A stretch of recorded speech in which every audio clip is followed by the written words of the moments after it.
5 दिसंबर 1872 को डाइग्रेटिया नामी बहरी जहाज के अमले ने अटलांटिक ओशन में एक हैरान कुन दरियाफ्त की। इस जहाज के अमले ने चंद मील दूर एक और जहाज देखा। मजीद करीब जाने पर मालूम हुआ कि ये जहाज मैरी सेलेस्ट है। इस जहाज का अमला मैरी सेलेस्ट को रोकने के लिए रवाना हो गया और कई घंटों की कोशिश के बाद मैरी सेलेस्ट को पकड़ लिया गया। और जब ये लोग जहाज के अंदर दाखिल हुए तो ये इस बात से हैरान थे कि जहाज का पूरा अमला गायब था। ये बहरी जहाज 7 नवंबर 1872 को न्यूयॉर्क से इटली की तरफ रवाना हुआ। इस बहरी जहाज में जहाज के कप्तान बेंजामिन ब्रिग्स, इनकी बीवी सारा और 2 साला बेटी के साथ साथ अमले के 8 अरकान मौजूद थे।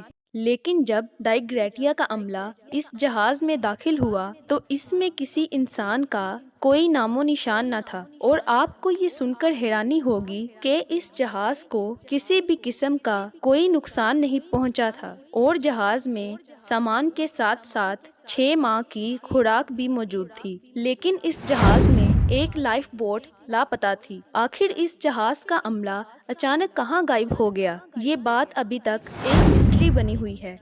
अगर इस बहरी जहाज के माजी पे बात करें तो इस जहाज का माजी बहुत से हादसात से बड़ा हुआ है। ये जहाज 1961 को स्पेंसर्स आइसलैंड कनाडा में बनाया गया था और उस वक्त इस जहाज को अमेज़न के नाम से जाना जाता था। 1861 को लॉन्च होने के बाद इस जहाज को कई हादसात का सामना करना पड़ा। इस जहाज के पहले सफर के दौरान इस जहाज में मौजूद कैप्टन की मौत हो गई और 1867 को ये जहाज एक जजीरे में गिर गया, जिसकी वजह से इसका काफी नुकसान हुआ। और इन हादसात के अगले साल इस जहाज को फरोख्त कर दिया गया और इसका नाम मैरी सेलेस्ट रखा गया। लेकिन कैप्टन बेंजामिन का खानदान और जहाज का अमला अचानक कहाँ गायब हो गया था। इन लोगों के लापता होने पर कई वजाहतें सामने आई कि जहाज पर समुद्री कज़ाकों ने हमला कर दिया होगा, जिसकी वजह से जहाज के अमले को जहाज छोड़ना पड़ा। लेकिन इस वजाहत में कुछ मसाइल थे,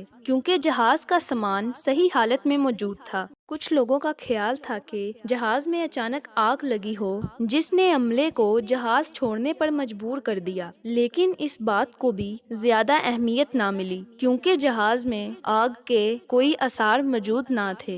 इतनी तहकीकात के बावजूद भी कोई नहीं जान सका कि 1872 को इस जहाज के अमले के साथ क्या हुआ। नाजरीन, इस हादसे के बाद जहाज को यहीं छोड़ दिया गया और कुछ अरसे बाद ये जहाज समुद्र में डूब गया और आज लोग इस जहाज को भूतिया जहाज के नाम से जानते हैं।